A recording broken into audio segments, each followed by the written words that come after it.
Bonjour à toutes et à tous, ici Louise de Louise Budget. Je teste un format court que voilà, le format flash.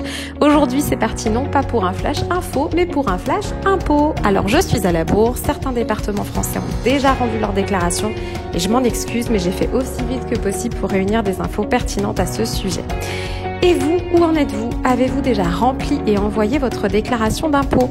Si ce n'est pas encore le cas, voici l'objet de la vidéo. Je vais vous donner 5 astuces, 5 cases à remplir, 5 cases à cocher ou parties à vérifier pour optimiser votre remplissage et économiser de l'argent, voire pourquoi pas en gagner. C'est parti! On va d'abord parler de votre situation familiale. Point numéro 1. Avez-vous des enfants en bas âge? Les faites-vous garder pour aller travailler? Si c'est le cas, n'oubliez pas de réclamer votre crédit d'impôt pour frais de garde. Pour la crèche, pour la garderie ou la nounou, vous bénéficiez d'un crédit d'impôt de 50% pour chacun de vos enfants. Pour ceci, vous n'avez qu'une chose à faire. Veillez à remplir les cases 7GA, 7GB, etc. en fonction de votre nombre d'enfants. Attention, remplissez le montant hors frais de nourriture et aide des allocations familiales versées à ce titre. Point numéro 2. Avez-vous des enfants plus grands? Et oui, après l'école primaire, on peut encore avoir une réduction d'impôt. Si vos enfants sont scolarisés au collège, au lycée ou font des études supérieures, eh bien le fisc vous offre une réduction d'impôt de respectivement 61, 153 et 183 € en fonction de leur niveau.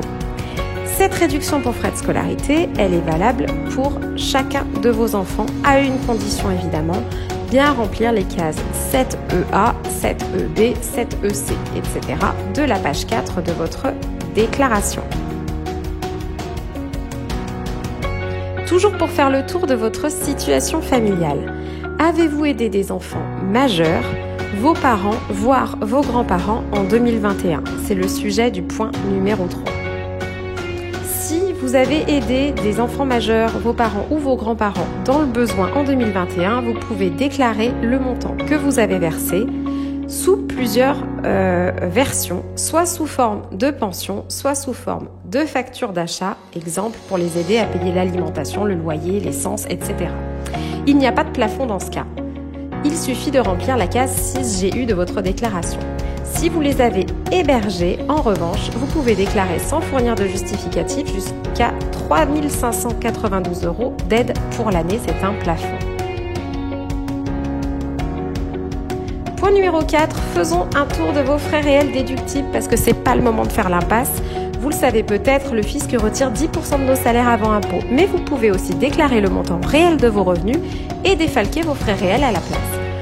Les frais réels, ça ne se limite pas uniquement aux frais kilométriques pour aller au travail ou aux frais de repas sous condition. Non, il existe plus de 20 frais déductibles dont certains sont réservés à des professions spécifiques. En voici parmi les plus fréquents. Vous avez des frais de déménagement déductibles pour certaines professions ou certaines personnes qui travaillent à domicile.